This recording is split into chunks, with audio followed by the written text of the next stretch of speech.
Alright guys, so the next movie we're reviewing is 28 Weeks Later. So I saw 28 Days Later, thought it was really cool. I'm excited for the new one, and so here I am reviewing 28 Weeks Later. So before we get into the movie itself, I thought it was pretty cool. So I got it on DVD.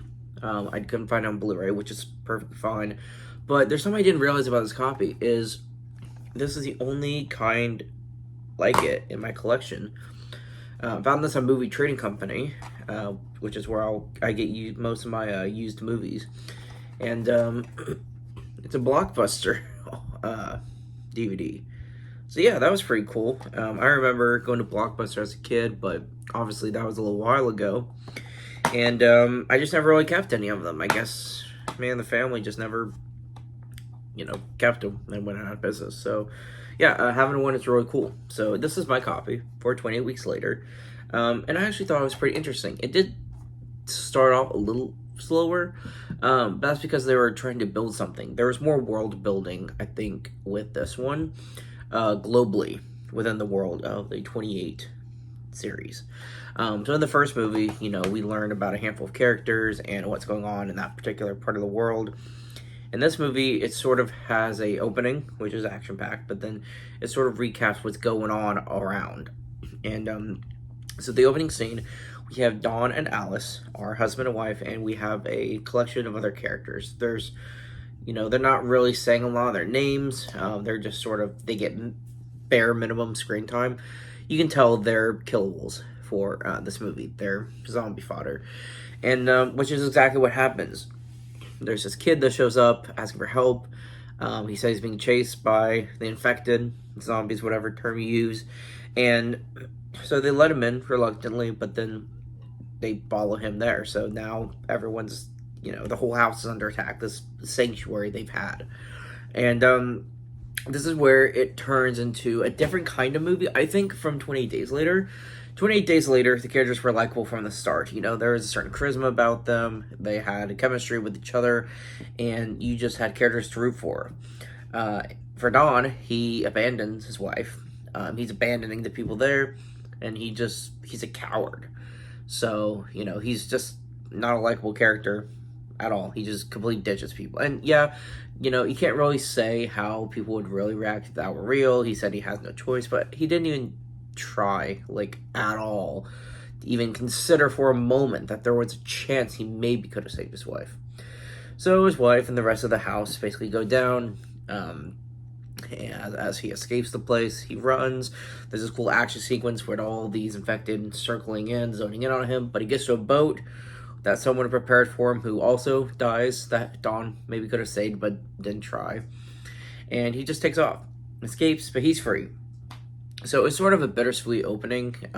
Seeing a survivor is always cool to have someone to root for, but he's not a likable guy to root for. So it was just sort of, I think the opening as a movie was really cool.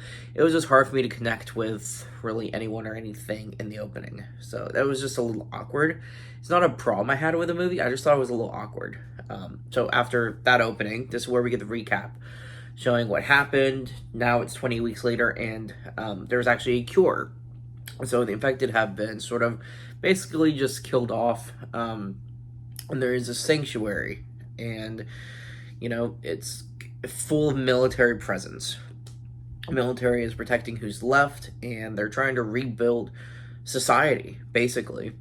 And so Dawn and Alice had made a comment in the opening how they're glad they sent the kids away, but they have no idea what happened to them. They don't know if they're alive. They can't contact them. They don't know if they're alive, if they're dying. They know nothing. So after this 20 weeks later, we now get sort of Sergeant Doyle. He is one of the military snipers, and there are a lot of other characters who are all making crude jokes. You don't really see his human side in this scene. You just see he's one of the soldiers there, watching over the city, protecting the people. And it's just sort of an introduction scene to get to know him. And so we have this train is coming in where we have Tammy, who looks like a teenager, and Andy, which looks a lot younger. So we have two siblings, Tammy and Andy, and when they show up, wouldn't you know it, they're Dawn's kids. So Dawn is, oh, yay, I'm so glad you guys are okay. Not that he could give a crap, but he's like, oh, yay, glad you're back. I got a fancy job. He really made bank, surviving, ditching his wife and the other people. Now he gets this nice fancy place to live, a nice cushy place for his kids, and they sort of move in. Kids are trying to get settled in, but they can't go back to their old place because it's outside of the safety zone. And so, once you know it, kids being kids, they decide to sneak off and go see their old house. Sergeant Doyle sees this. He doesn't shoot. He just calls it in and said, hey, got a couple of runners, go pick them up. And before the military gets there, Tammy and Andy, getting to their old house, are sort of searching around, and they see their mother, who is somehow still alive. And this is the plot twist part of the movie, is, the opening made you assume she died, but here she is, doing okay.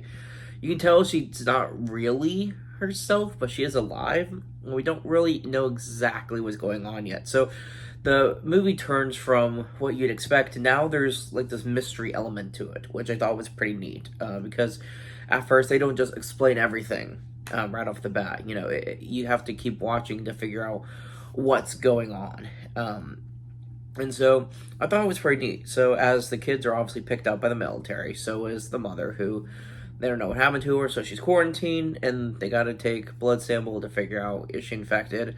And they find out, oh wait, she is, but she's fine. So Scarlett, who is sort of this medical person for the movie, she's the one that discovers this, and she's telling the military, hey, this is a very valuable person. They're like, good luck with a corpse. And so, there's no negotiating with this. But before the military can go to kill her, because she has some sort of immunity to it, apparently, Dawn has found out about this. So now the kids find out, and they know their dad lied because he told them a sob story about how there's nothing he could do to save Alice's wife, their mother. He's like, yeah, there was absolutely nothing that could be done. It was for sure. She definitely was being bitten. She died, but here she is alive. And so, it just makes Dawn look like a crafty guy, which I think is sort of the point of this, because obviously he wants to go see his wife now. So when he gets to his wife, there are multiple ways to transmit the disease of the infected. And so he just breaks all protocol, basically. He doesn't take any precautions, and he ends up getting infected. And unlike his wife, he's not immune. So he is now becoming part of the infected, and ends up killing his wife a second time, basically. But it's not just her. He kills the military, then the people, then the rest of staff in the building, and now the whole city is in a panic. But Scarlett got Tammy and Andy out of there, and Sergeant Doyle sees them, and he decides, okay, I'm going to help some people out, because they're now just shooting everyone, and Doyle doesn't want to do that. So, they're trying to rebuild. They want to just wipe out anyone who could be infected, but Sergeant Doyle, now we see his human side, where he wants to help out. And so he meets up with Scarlett, Tam, and Andy, separate temporarily, and they're back together, then separate, and then they're back together. And all this chaos going on with the military shooting the infected, and Doyle trying to shoot the military, and the people just trying to survive. It's just absolute chaos going through, I would consider, the middle part of the movie. And as we get sort of toward, I think it's the last 20 minutes, the whole city's being gassed. And so they find a vehicle, but it needs to be pushed to start, but there is military there. So this is where Sergeant Doyle makes the sacrifice play. And it was Tammy, Andy, Scarlett, Doyle, and a few survivors. Those few survivors are dead by now. So it's just the four of them, and Sergeant Doyle ends up sacrificing to save the others, because Scarlett said, hey, Alice apparently had this immunity. Maybe the kids have it. They could be a cure for this whole thing all over again. And so Doyle sacrifices Scarlett, and the kids get to this stadium where they're supposed to meet Doyle's friend, who has a helicopter to get them to actual safety.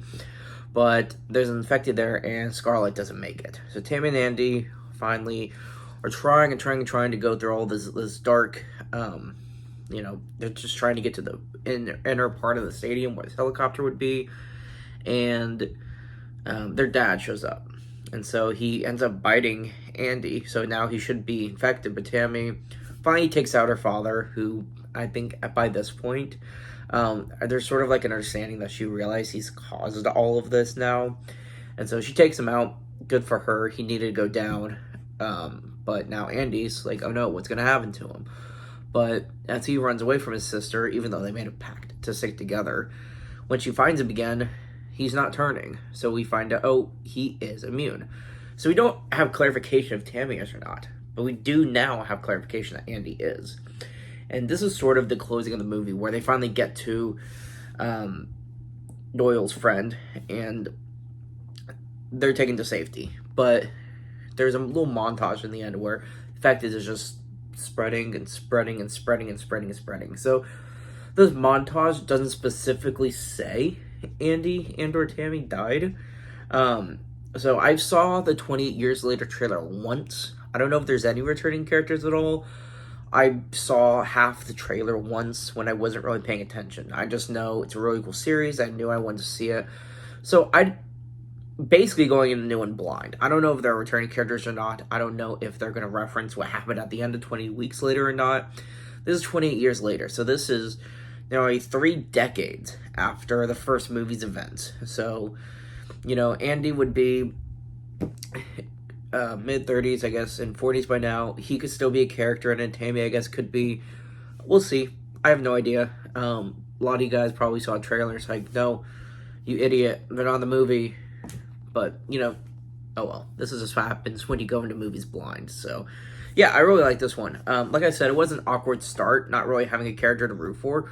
It was sad seeing him ditch his family, but you also just become bitter toward him because he's a coward. So, besides this awkward opening, as far as a movie standpoint, I thought it was still a cool opening. So, don't get confused. I did like this. I just thought that one part was sort of hard to move past. It took a couple minutes to say, okay, we're moving on with the movie now. That part's done. So, you know, I'm excited. I did like the first 2 a lot, and I'm really hoping the third is just as good, if not better. So here's hoping. Thanks, guys, for watching my review. Keep it digging, guys. I'll see you next time when I review 28 Years Later.